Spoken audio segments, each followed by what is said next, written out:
ଆମର Umerkote PS case number 288 under section 420/506/34 IPC द्वारा investigation चली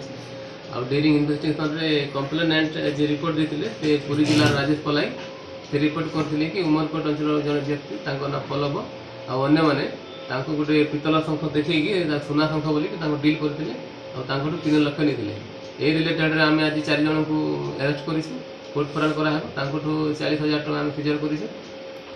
4टा मोबाइल फोन और 2टा नकली शंख आम सीजर कर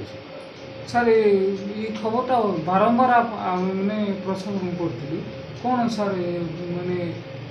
आगामी दिन रे आप तत्परता कौन हो आम चली इन्वेस्टिगेशन चली कि लोक अवेयर हाँ पड़ो अवेयरनेस हवा ये सब क्राइम बढ़ू सर एम सहित अन्य कौन सी लोक अभियुक्त कौन संपृक्त अच्छा कि तार आम इन्वेस्टिगेशन चली जे भी आसवे आम केस पुणी अरेस्ट कर पठेबू।